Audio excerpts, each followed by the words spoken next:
Hello, I'm Karen. And I'm Emily. And if you, like us, are slightly on the nerdy side and have an interest, fascination, or musing for anything historical, then we have the podcast for you. Our podcast, A Nice Cup of History, takes a historical event, place, or person and delves into the facts, fictions, and myths surrounding it, all whilst enjoying a nice cuppa, or sometimes something stronger. Each week, we finish with a special segment we call Ridiculous Deaths, which looks into the absolute bizarre ways some people have died or survived and what we can learn from them, such as why alcohol and sailing should never go hand in hand on a moonlit night, and why bridges and butts don't mix. We are listened to globally, which blows our minds. So if you have any suggestions for topics for us to discuss, please let us know. So, come join us on Spotify, Apple Podcasts, iTunes, iHeartRadio, Stitcher, and pretty much anywhere you can get your podcasts from, and Let's get historical!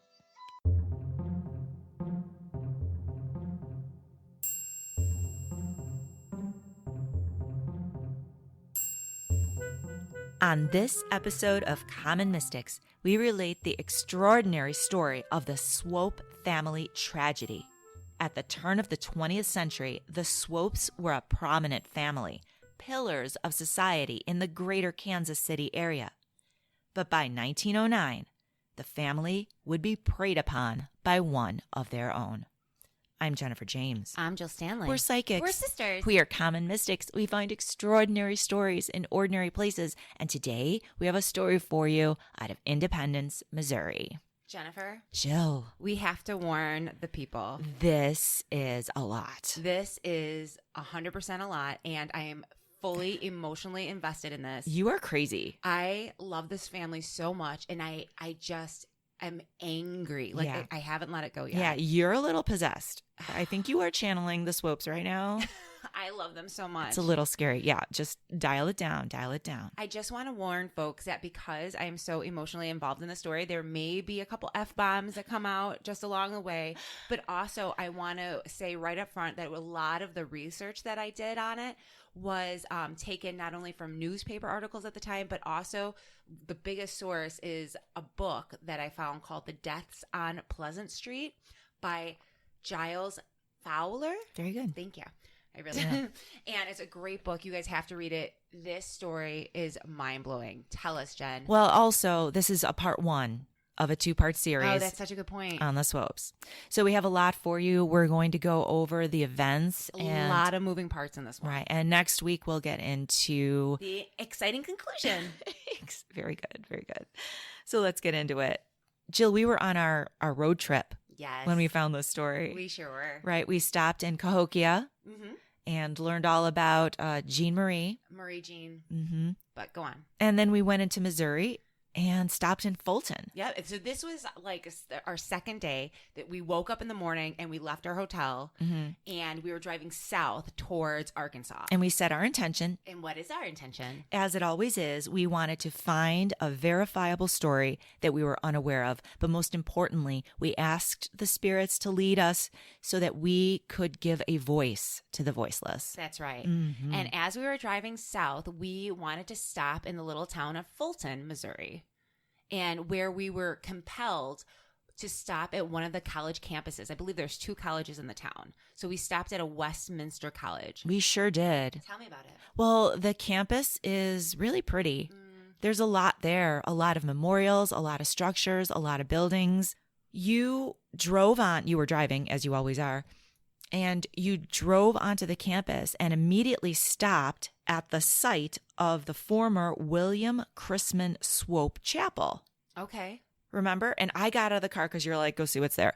I got out of the car. It looked like a big deal. It did. And then it was like, wah, wah, because nothing was there. Like, it was literally like a plaque that said, there was something here and now it's gone. Oh, what was there? Well, the memorial commemorates the site of, like I said, the William Chrisman Swope Chapel, which was a Gothic red brick building with buttresses. So it was really extravagant and airy. Sounds it was beautiful.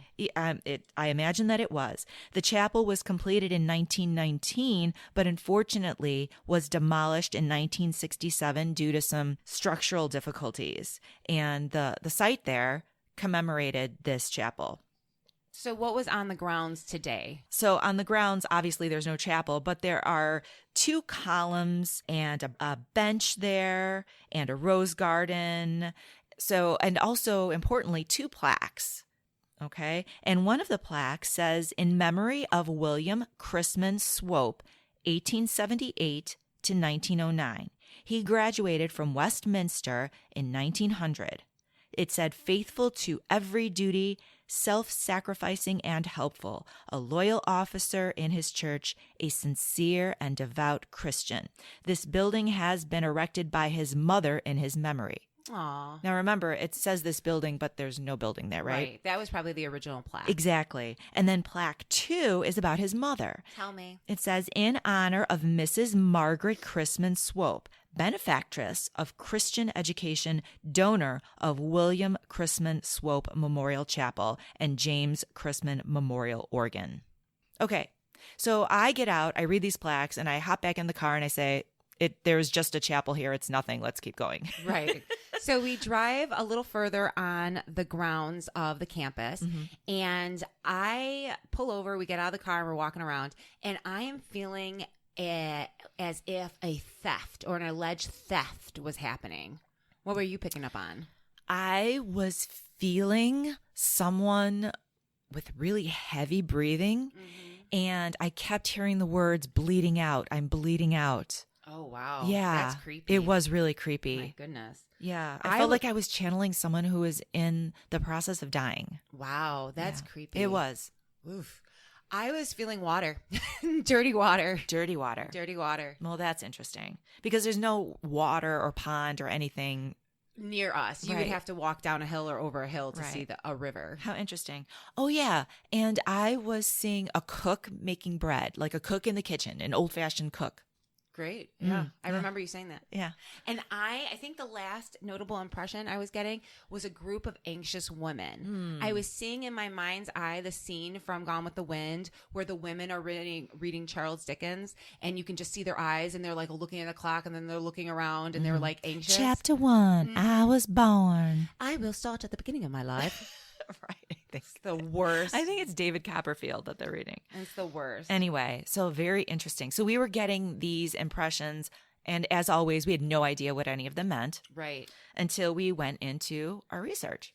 So, who are these people? Who are the Swopes? Let's begin with the matriarch of the family, Maggie. I love my Maggie.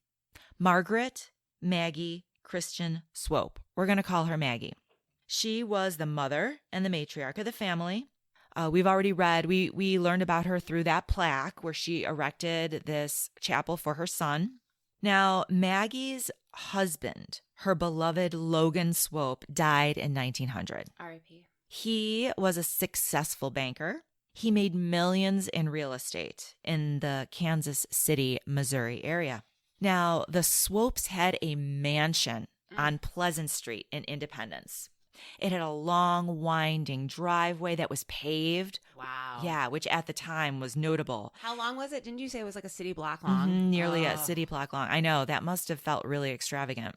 They had a complete ballroom on the 3rd floor that had a platform for the musicians to play. Oh my goodness. And also, it had modern amenities that were not common at the time. Like what? Like electric lights.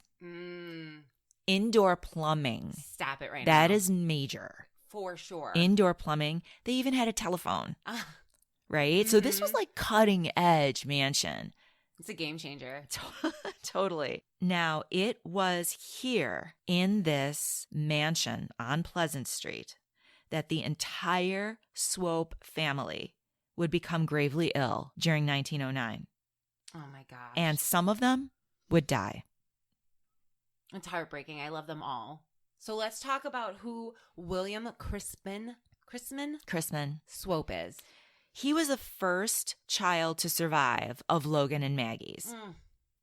He and Maggie just doted on her boy, Chrisman. He did not want to be far away from home and was really a mama's boy. He loved his mother. And the farthest he ever went from home was when he attended college at Westminster in Fulton, Missouri, where we were. He was said to be sickly. Now, we can't find any documentation on what exactly that means, just that he was a sickly boy and young man. So he wasn't really strong, though there's no formal diagnosis as far as we could find. Gotcha. And we already know from the plaque at the Westminster College Memorial that he died in 1909 at the age of 30. Ugh, I know. premature. Poor kid. Does he have any brothers or sisters to speak of? He does, actually. He has a lot of brothers and sisters. But right after him was his sister, Frances. Now, Frances Swope was her mother's confidant and friend. She was known to be a beauty of a woman, but she was also strong-willed, proud, and stubborn. So she's a chip off the old Maggie block. It would appear so. Now, but Maggie relied on her a lot because she was such a strong, independent woman. Maggie could rely on her oldest daughter for... Can you identify? Strangely, yes. There's a parallel. She could rely on Frances for matters regarding the family and the estate. That was Frances. Sure. So she and her mother got along. Always? They were like besties forever? No, not forever, because Frances actually met a charming young doctor whom she would eventually marry, and her mother never approved of him. How do you not like a doctor? I can tell you right now, if I brought a doctor home to mom, she would be like, oh, let me get you something to drink. Please sit. Put your feet up. He'll come up again later. Don't worry. Yes, but that caused a rift in the family. I see. So Frances and Chrisman had a brother, Thomas. Now, Thomas was known as Tom Jr. because he was named after an uncle, Colonel Tom. Okay. But Thomas was the third child to survive of Logan and Maggie's. But interesting, he was kind of an adventurer, it seems. He moved out to Nevada and was a miner. Wow. Except... What? He had a terrible tragedy. What? There was a mining accident and his right arm was mangled in machinery. That's terrible. Right. So after that mishap, he came home to live in the mansion. Sure. They had a sister, Lucy Lee. So Lucy Lee Swope was kind of a celebrity of her day. She was wealthy, of course, but beautiful and worldly. And at the time our story takes place in 1909, she was off studying in Paris. What an exciting place to be. Now, there was also a daughter, Maggie, but we're going to call her Maggie Jr. because, of course, her mother's name is Maggie. She was the third surviving daughter, and she was around 2021. And the last two girls, Stella was 15 and Sarah 13. That was the entire Swope brood. Is there anyone else living in the mansion? There is, in fact. Remember I mentioned Colonel Tom, the uncle? Yes. Well, he lives there too. Now, I love him so much. I swear he's my soulmate. Well, why don't you tell us a little bit about Colonel Tom? Because I love him. You are so crushing right now. I know. So bad. Embarrassing. First of all, he's 82. I like him older. I feel a little uncomfortable being in the room. In 1909, he was 82 years old, and he had just given up drinking. He was a heavy drinker his entire life, and then he was like, you know what? Not so much. I'm going to slow it down. I'm going to reel it in my 80s. So he also swore a lot, which makes me happy inside. Just to think of this, like... Old crotchety. I know. He's foul an old, mouth. crotchety, foul mouth man. And he lives in the mansion on the second floor in suites. And people can hear him swearing through the door. He'll be like, son of a gun, but like swearing. It's really funny. So was he wealthy because he was a Swope, or was he wealthy in his own right? Jennifer, this man was wealthy in his own right. Oh. And he was the kindest. When you think of wealthy, you think of Scrooge, right? Yeah. Like Scrooge. This, or the Stock family, complete opposite. This man. When you say Stock family, you're talking about the Stocks out of Michigan. Hillsdale, Michigan. That's okay. right. That's right. Nothing like the Stocks. Nothing like, the exact opposite. He was a philanthropist, which, and his special causes that he really threw his money at, he donated to women with children who had less means. He donated another passion of his was animals. So he donated money and land to a zoo. He donated land for a hospital. And a park. A huge park. There is a Swope Park in Kansas City, Missouri. The thing about him is that he didn't take himself too seriously. Even when he was like old and crotchety, he was still really sweet and really generous. So there's a great anecdote in the book where he's walking around town like, I'm an idiot, I'm like, literally, and a little kid, like a boy, heard him and he was like, sir, you're not an idiot, you're the smartest man I know and you're super rich. And he's like, anyone can do this. I just bought land cheap and sold it for high money. He's like, you can do it too. It's just the cutest thing in the world. So did he ever marry? He did not. He was living, he's a single bachelor. See, he's eligible. And he was living in like these gorgeous hotels until he had gotten sick. And then he moved into the mansion probably, I think it was like a few years before things went down. Okay, so Colonel Tom is the old uncle, and he lives in the mansion on Pleasant Street with the rest of the Swopes. And he's kind of crotchety. He's kind of crotchety, and he's swearing, and he has an entire second floor suite to himself. It's true. Does anyone else live there with him? Well, he has a nurse that takes care of him that also lives in the house. Keller. Nurse Keller with a K, yes. And we'll talk more about Nurse Keller and her role in I'm the also story. a big fan of hers as well. So there was another long-term guest, though, that spent a lot of time in the mansion. He also family? Yes, it's Colonel Tom and his brother Logan's cousin Moss. His name is James Moss Hunston, actually, but we're going to call him Moss. Yes, we're just going to call him Moss. And Jennifer... Why was he again, important to the story? Well, first of all, he was the sweetest, most cuddliest man ever. He looked like Santa Claus, and he would like walk around town and really do up that image for the kids. So they'd be like, Santa, and he'd be like, ha, ha, ha. Really sweet. There's not a person that said anything bad about him. Aww. I know. But he was also a really close confidant of Colonel Tom's and like his bestie. He was also the executor of Colonel Tom's estate. Ah, interesting. And everyone knew it. Like Gotcha. Colonel Tom having millions and no kids, everyone knew.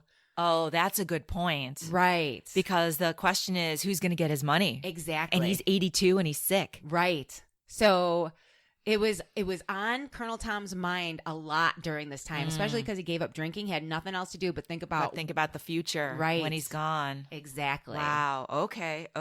Very interesting. There were some other people, too, who lived in the mansion. Well, they lived on the grounds. Oh, okay. So there's a cook and the cook's two children. There was a manservant, they called him.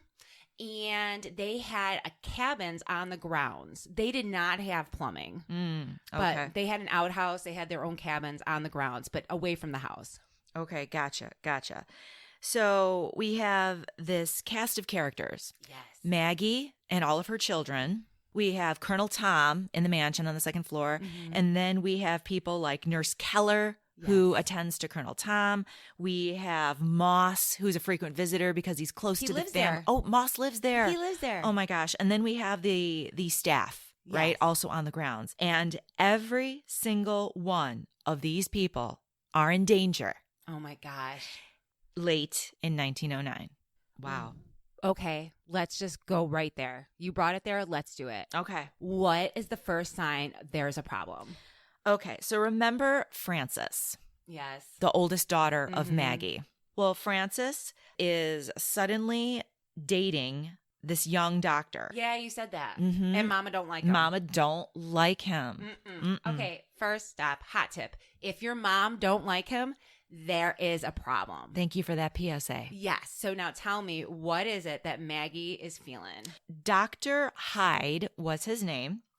And apparently he had been accused of swindling two single ladies out of some money. Yes, prior to hooking up with Frances. How did he come about swindling this money? So he had proposed to them. They were engaged, and then he borrowed money, and then he was out of there. He's like the original ghoster? Right. For the first one, he borrowed $2,200. That's a lot. It's a lot today. And then the second one, he quote unquote borrowed $4,000. And then was like, later. Exactly. So people knew about this. This was like big news. And after Frances and Dr. Hyde announced their engagement, those two ladies brought suit and sued Oh my Dr. Hyde. God, Maggie, I'm with you, girl. You must have flipped your shit. Yeah. What happened? Well, we don't know. It was settled out of court. So there was some settlement. And all of this is in the papers, by the way. Oh, yeah, because this is high society in Kansas This is City. like the Kardashians of the day. People are writing about these people. Right. Where they're going, where they're traveling. And apparently this was scandalous. What else do we know about Dr. Hyde?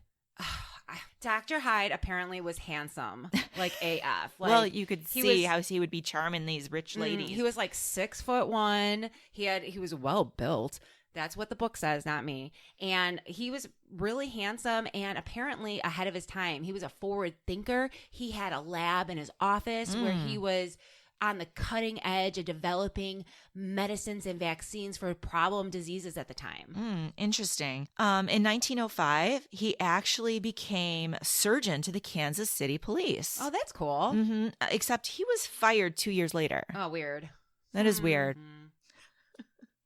He was known, this is kind of weird, but I guess at the time it wouldn't have been weird. He was known to recite Bible passages in Shakespeare. That like legit is weird. I'd be like, yeah, no, not so much. I think he was trying to show that he was a learned man. Is that right? Do we know anything about his background, like where he came from, how he grew up? Yes, he was the son of a minister, a Baptist minister. He was born into a family of modest means. And he was a scrapper, worked his way up. Well, he would have had to have worked hard to become a doctor.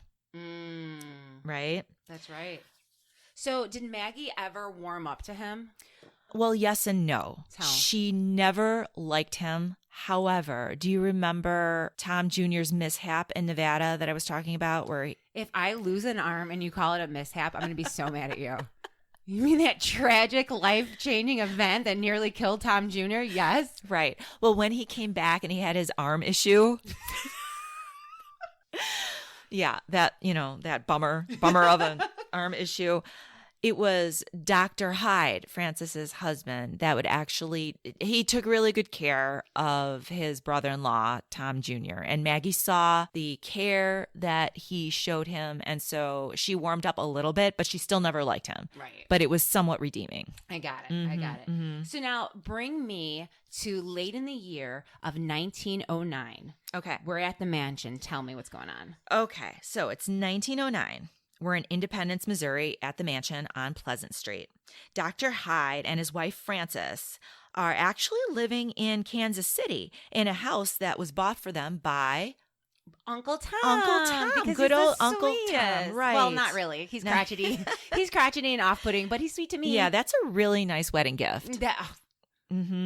Lucy Lee, the daughter, is living in Paris studying, and Maggie is in her mansion with her children, Chrisman, Tom Jr., who has had the arm incident, Maggie Jr., and Stella and Sarah, her younger daughters. Now, Colonel Tom is in his second floor suite. He rarely leaves his room by now. Like, he's pretty much a recluse. Right. And if he does leave, it's like to go on a buggy ride with Nurse Keller. Right. Also, Cousin Moss is staying in the mansion as well. Cousin Moss being close friends with Colonel Tom and also the executor of his will. And he's just a great guy to have around. He's just a sweet man. Right. So, Jennifer. Yeah. Uncle Tom. Yes.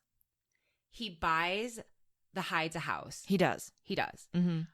But that's really unusual for him because he said not to really like the kids. Oh, yeah. Right? Yeah, exactly. He kind of feels like Maggie's kids are kind of spoiled and entitled. Exactly. So it was quite a surprise that he would spend money on a house for Frances and her new husband, especially because no one really liked Hyde. Right? That's true. They were on Team Maggie. So why? How did it come to be that he would spend his money on Frances and her new husband? Well, here's the thing. Colonel Tom, like we said, was crotchety and foul-mouthed and kind of depressed at this point. Yeah, he would be a bummer to be around. He probably would. And he, like you just said, did not think highly of his nieces and nephews. He thought they were rich and spoiled, and he lives in the house and nobody ever visits him. That's right. Nobody comes and visits him. So one of the people, strangely, or coincidentally maybe, that comes and spends some time with Colonel Tom after their Sunday dinners is Frances's husband, Dr. Hyde. He makes it a point to go up to the second floor suite and spend time with Uncle Colonel Tom. Well, that's a little weird. What would they have in common? Well, they would both have been educated men. Nobody knows what they talked about, but it was probably the news of the day, business dealings, literature. So and also because you have Colonel Tom, who is an elderly man with all of these physical issues, Dr. Hyde would have been a natural person to talk to about those because he's a doctor, right? Yeah. And it was said that Colonel Tom would tell anyone who would listen about his aches and his pains. I love him so much. Right. So I would say that it occurs to me that Dr. Hyde would become sort of a personal physician and friend, right? And confidant of Colonel Tom. Sure. So he would spend a lot of time with him. And maybe that's why he was so generous and bought them a house. You know what else he was probably talking about? What? Because during this time, Colonel Tom was very vocal about wanting to change his will. Oh. Yes. Change his will because, explain. Okay, so like right now in his will, after he passes, Maggie's kids who aren't spending time with him and they live in the same freaking house, Maggie's kids are going to be the one to inherit his millions. So it's going to be split evenly amongst all Maggie's children. Exactly right. And so Colonel Tom, he's not feeling that anymore. Oh, well, I don't blame him. Nobody's coming to visit him. It's true. So what does he want to do with his millions instead of give it to his nieces and nephews? Well, he has been heard discussing how he wants to leave his money to the needy people of Kansas City. Aww. And the dilemma is, and why he keeps having conversations about it, is because he wants the money to go directly to the poor that need it and not to special interest or politicians. Oh, nice. So he's like problem solving with people. Because he wants to cut out the middleman, cut out the red tape, give it directly to the people. Right, exactly right. I love that. I know, he's an amazing man. Okay. Sure, crotchety, depressed, and foul mouth, but hey. So the family is hearing him because he's loud and crotchety. The family's hearing him like talk about this again and again. And he's talking about it with Moss. I'm assuming he's talking about it with Hyde. Because well, yeah. Who else is visiting him? Exactly. And so Moss, as the executor of his estate, would have been responsible for making these changes and making sure that the money is donated the way Colonel Tom wished, correct? Exactly. Okay.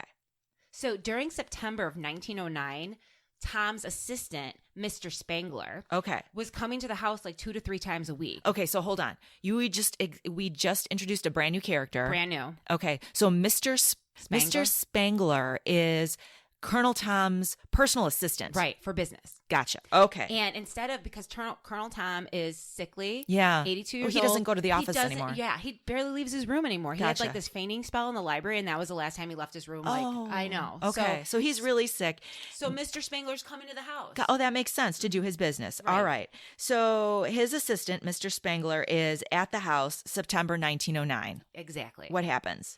Well, someone, a visitor of the house, and the book doesn't report who, says that they had heard Colonel Uncle Tom, have a conversation with Mr. Spangler. Do you want me to read what he said? Oh, please. This is the quote from the book, from Fowler's book, Deaths on Pleasant Street. He said, "I'm rich. I've got more money than I know what to do with, and I would like to do something for the poor people of Kansas City. The rich can take care of themselves. I have no patience with them anyhow, but the poor people, the laboring people of Kansas City, I feel that I owe more to them than anybody else. I will draw a new will. I'd like to leave most of my estate to the poor of Kansas City." I love this man so much. It gives me goosebumps. That's super sweet. Okay, so he's talking about this in September. Now, where do we go from there, Jill? Jennifer. Yes. Not too long after, the angel of death would be visiting the Swope family mansion. No. October 1st. 1909. Okay, so on this Friday evening, it's 5:30, and Cousin Moss is alone in the dining room of the mansion, and he's having supper because he lives there. And as he ate, he sees Nurse Keller walk past the doorway. And so he invites her to come and sit and have dinner with him. Who Cousin Moss is. That's so sweet because she's like the help. Exactly. And he is a Swope. And he's like, "Hey, come on and join me for dinner." So she does. Yeah. So as the two sat eating together, Moss suddenly says, "Things look so queer. I'm feeling dizzy." And he grabbed a glass of water off the table, but his hand was shaking so violently that the water was splashing out all over the place. Moss looked at Nurse Keller and said, "What do you think is happening to me? Do you suppose I'm sick? I don't want to be sick." Jeez. So Nurse Keller rushes over to him because he does not look well. And Maggie Jr. from elsewhere in the house hears the commotion, and she runs to help Nurse Keller. Right. And Nurse Keller takes control of the situation. She has him moved to the library sofa. Maggie Jr. He runs upstairs and she's like, oh my gosh, Cousin Moss is sick. Right. So Maggie immediately acts. She calls their family doctor, Dr. Twyman, George Twyman. I love him too. He's the family doctor. She calls him and says, you need to come quickly. Moss is in trouble. But she also calls her son-in-law as support because he's a doctor. Dr. Hyde, Francis's husband. Exactly. And he shows up as well. Maggie doesn't fool around. Like, things are going down. She's all at 11. She goes right for it. She's like, all hands on deck. Cousin Moss needs us. We are in crisis. Right. So Dr. Twyman, the family physician, arrives on the scene with his son Elmer, who's also a physician. Exactly. So the two of them are doctors. Moss had been vomiting, and Dr. Twyman said that the condition was apoplexy, which I had to look up. Tell me about it. Apoplexy, according to dictionary.com, is unconsciousness or incapacity resulting from a cerebral hemorrhage or stroke. Oh, poor Cousin Moss. Now, during times where someone was suffering from this, doctors would routinely bleed the patient to reduce pressure on the brain. Wow. Yeah, I mean, they didn't have really sophisticated methods of treatment at the time. You can imagine, 1909. All right. So soon, Dr. Hyde also arrives. So now there's 3 physicians there. Right. Right? I mean, you couldn't do better. You couldn't do better. But here's the thing. So remember, Dr. Hyde is there as a support. He is not officially the doctor who's treating Moss. Right. Moss is At best. Dr. Twyman is the family doctor. Right. At best, he would be assisting, so being a support crew. But he does something very odd. Tell me what he does. He goes into Dr. Twyman's medical bag and he pulls out on his own a scalpel and he proceeds to cut and bleed Moss. Time out. So this man has been called to a family emergency. Doesn't bring his To own. assist. Yeah, to assist. Doesn't bring his own bag. Doesn't appear that he did, yeah. I don't know where he thought he was going. Yeah. Okay, so but went he into comes somebody in, else, right? A different doctor's Yes. stash. Like, here's the line, and there he went right over it. And so he started bleeding him. Oh my God. Right. Now, again, this was not uncommon. This was a treatment for this apoplexy. Not his job. Right. Okay. So there's apparently panic now in the house, which you could imagine. Sure. Colonel Tom is in his suite yelling because he knows something's going on and he's just yelling. Love that so much. And again, not helpful and kind of crazy and eccentric, but fun. You know what I mean? Like, I love him. Relax. Moss is being bled in the library and he's grunting and he's in pain and it's just a terrible sight. Well, the noises that he's making, his grunting, is annoying Dr. Hyde. Oh my God. So he tells Nurse Keller to hold his mouth shut. Oh my God. He yells at her to hold Nurse Keller. He's like, hold his mouth shut. I can't deal with this. I can't deal with the noises he's making. And she physically can't because of the state that he's in. And then so Hyde gets really upset and starts yelling at Nurse Keller, like, are you kidding? I'm giving you one job to do it. And then Frances overhears it. And she's like, oh dear, let me see if I can help to kind of like defuse. So now these 2 women are holding his jaw shut is the way it's described. Okay, so after a pint of blood has been taken from Moss, Dr. Twyman, the family physician, the one in charge, believed that it was enough to reduce the pressure. Sure. And he said, all right, stop bleeding him now. But Dr. Hyde continued to drain Moss's blood. That's insane. What was the reaction from other people in the room? People were pleading with Dr. Hyde to stop bleeding Moss. Oh my God. Finally, when he stopped the bleeding, Nurse Keller measured 6 cups of blood. Which is 3 pints. Which 3 times the amount suggested in treatment. Soon after, poor sweet Moss passed away. Mm. And the last thing he said was, I'd rather be dead than to be sick and a burden to all of you. Oh, I love him so much. Poor Moss. Poor Moss. So I imagine the entire household is in shock now. I'm in shock. This is heartbreaking. It is. Nurse Keller has a lot to do, right? Oh, no kidding. She's a nurse at the house. She's preparing the body to go to the mortuary. She's cleaning up. She was just eating dinner. I know. With this man. I know. So what happens? Dr. Hyde Mm-hmm. walks up to Nurse Keller. Okay. And he's like, oh, that Moss, he's gonna, sweet old man, so sorry about what happened. Hey, can you do me a favor? Let me refer to the book. So Hyde steps in, and he starts off on a note of commiseration. That's prudent. That's prudent. He says, isn't this awful? He offered few words about Moss and his many fine qualities, then smiled and got to the point. I want you to do something for me tomorrow, he says to Nurse Keller. Now, I'm not a businessman, but I know I can be. Now that this man Moss is gone, he was the one to administer Colonel Swope's will. I want you, because you have influence with the old man, I want you to suggest me in his stead. What did Nurse Keller say to that? She said, Dr. Hyde, I came for the care of Colonel Swope in a purely professional way. And the moment I begin to interfere with his private affairs, I'm overstepping my bounds. Ooh. Girl. She said that to a doctor, a rich doctor. Wow. Mm-hmm. Okay, so poor Moss is gone. He's deceased. And that was on Friday, October 1st, 1909. Mm-hmm. So let's take us to the very next day. The next day.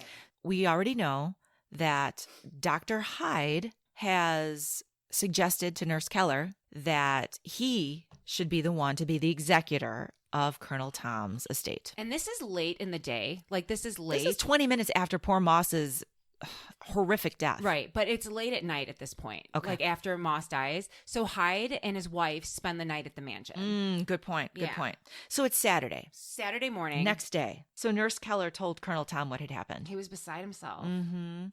What, would he be comforted by anybody? He refused all visitors. Aww. But, One person weaseled his way in. well, Dr. Hyde walked up to Nurse Keller again. And he's like, I'm family. I don't care. I'm going to pay my respects. Right. That's Nurse just- Keller is like, he doesn't want to see anybody. Right. She's like, oh, sorry, boo. And then he's like, really? Colonel Tom, I'm here. I'm Hyde. I want to see you. And Colonel Tom lets him in. So they talked for about 30 minutes. The only other person that Colonel Tom would speak with that day was his assistant. Remember Mr. Spangler?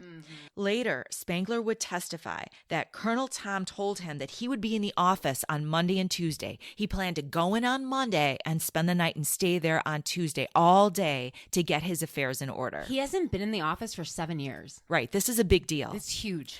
So It's that- like Grandpa Joe getting out of bed in Willy Wonka. Seriously. So you Big know deal. it's a huge deal. And he plans to go in on Monday and Tuesday, get his affairs in order. So he tells Spangler, and this is what Spangler would later testify to. He said, Spangler, I want you to put your affairs in such a shape so that you can be with me all the time, like on Monday and Tuesday.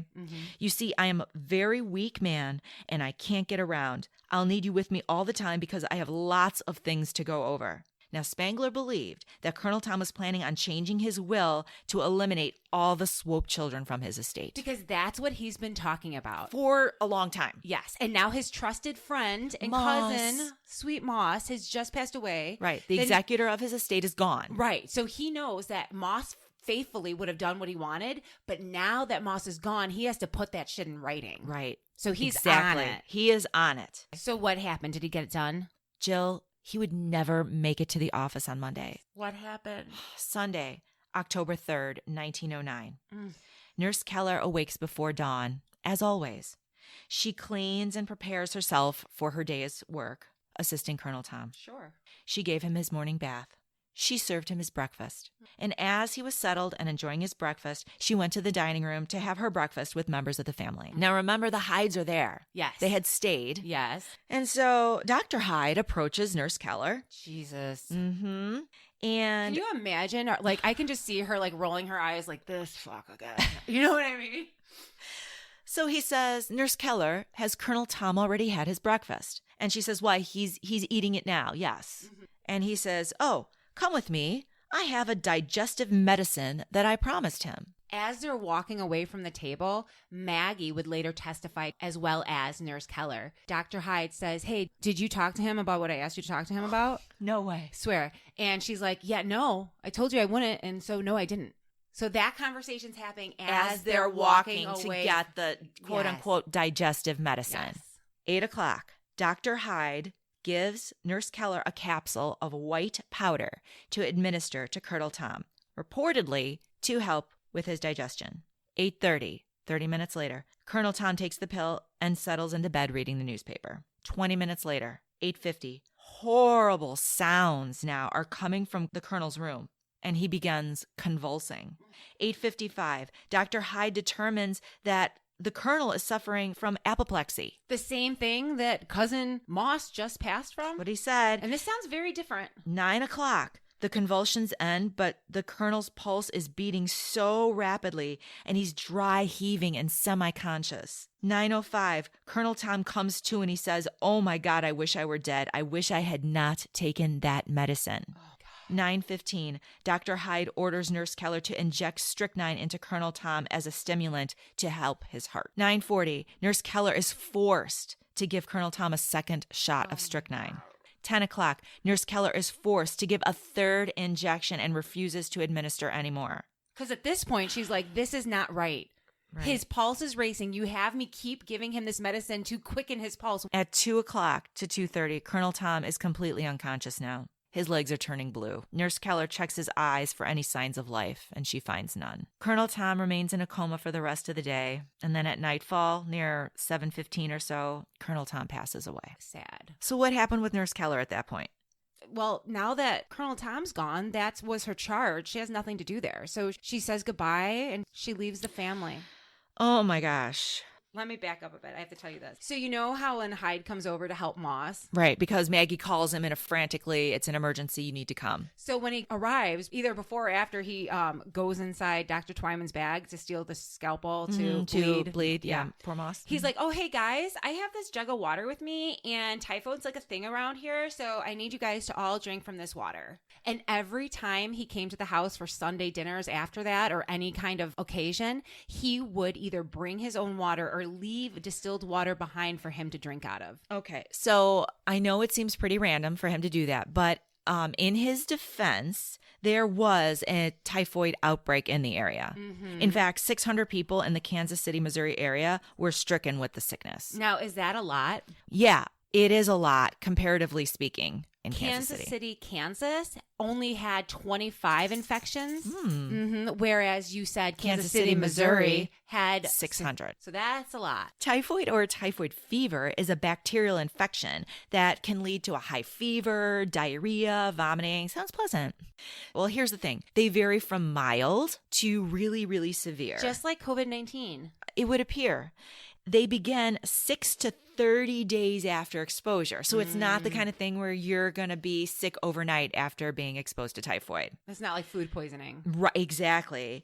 And the risk of death is about 20% without treatment. 20% sounds kind of low, but if you think about it, it's like a fifth of people who get it and aren't treated are going to die. Oh. And they said that in armies who were out at war, more of them died from typhoid than from combat battle. Oh. So the infection is often passed on through like contaminated food or contaminated water, hence the jug of water that Dr. Hyde is bringing into the house, right? If you live in a sanitized, hygienic sort of situation, which Maggie does, state of the art, she has indoor plumbing. Right, really? Right. See, it often spreads in environments where human feces come into contact with food or drinking water, right? So for Maggie, that is not the mansion. Mm-mm. That is not the mansion. Like you said, they have state-of-the-art facilities. So Hyde comes into the mansion with his jug of water and he's like, y'all need to start drinking out of my jug of water because you guys could be potentially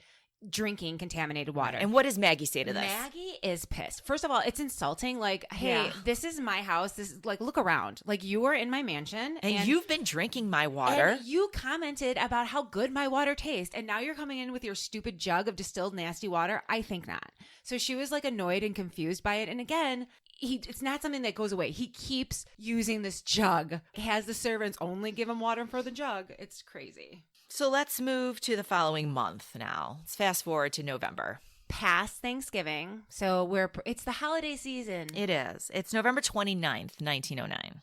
And there are signs of illness. Surprise, surprise. Oh, my. Within the entire family and the entire mansion. Tell me, what are the first signs? Maggie Jr., one of the daughters, has to cancel a shopping trip to Kansas City because she is reportedly feeling unwell with fever and aches. You know that has to be bad if you're canceling your shopping trip. No kidding. And so Dr. Twyman, the family doctor, is called. But also Chrisman, the oldest brother. He starts feeling unwell too.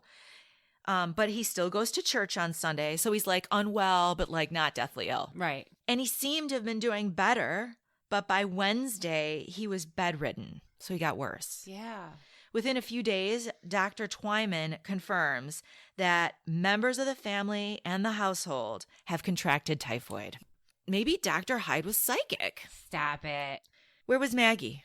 Okay, so Maggie, that Sunday, she goes to Chicago, and Chrisman, again, he's not feeling 100%, and Maggie doesn't want to go. So Chrisman is taking Maggie to the train station in the buggy, and he's like, Mom, I'm fine. Go have fun. Don't worry about me. I'm going to church and everything. It's going to be fine. Don't worry. Aww. So she, because Chrisman was like, no, go and have fun. You worry too much about us, do you? She went to Chicago. Well, it's a week later. She's frantically called back. And she's told, you need to come back home. Your family's sick. Oh, my gosh. So December 5th, she returns. Her cousin, Stuart Fleming, picks her up from the train station. Because everyone else in the house is sick. Yeah. As they come back to the house, he kind of fills her in on what's happening. She arrives, and her mansion is now a hospital. Oh, my God. Literally. The family has employed 5 extra nurses. Oh, my God. And they're tending to all of the sick in this mansion. Who's tending to them? The nurses? Dr. Twyman and Dr. Hyde are both treating patients. Now, Dr. Twyman, remember, he is a physician in charge. Mm-hmm. It's his job, literally, to take care of this family. Mm-hmm. Dr. Hyde, however, was in charge of the nursing staff. Scheduling. Giving them orders, telling them what medications to administer. Gotcha. At 3 p.m., the day of Maggie's return, that's when things start to fall completely apart. How does it get worse? Well, Chrisman, his temperature spikes. Frances, his sister, Mrs. Hyde, asks Nurse Anna to give Chrisman a cool bath. Sure. Before Frances leaves the room, Dr. Hyde tells Nurse Anna not to forget Chrisman's quote-unquote capsule.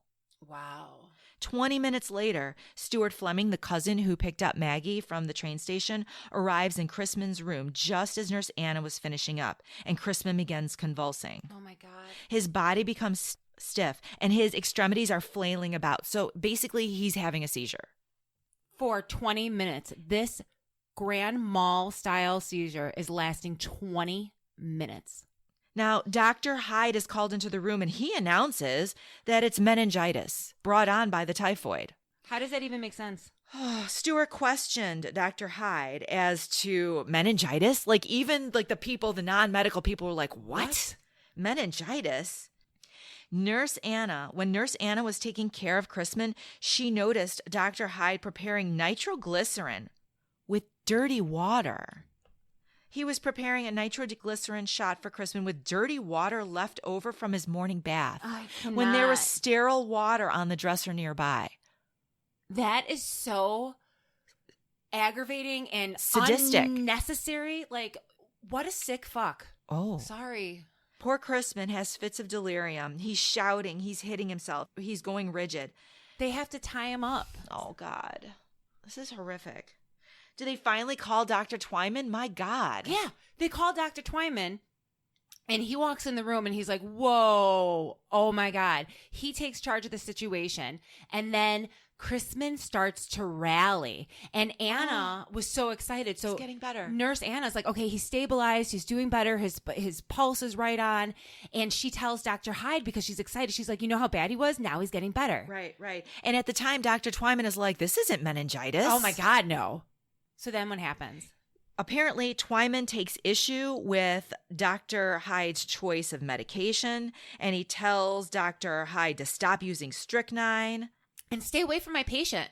But it's not enough. It's not enough. Poor Chrisman passes away on Monday night at 9:50 p.m. It would be later testified by one of the nurses that they saw Dr. Hyde in Crispin's room before he took his sharp decline. All right. So Nurse Keller, we need her back. See, the thing is that these people, like I said before, they are high society. They are the Kardashians of their day. And so news of the typhoid in the Swope household are all over the newspapers. So Nurse Keller's reading this and she's like, they need me. And she loves the family. So she arrives back at the mansion To work, to help. right, with all of the people, all of the family members and the staff who are in the house and are all sick with typhoid. Right.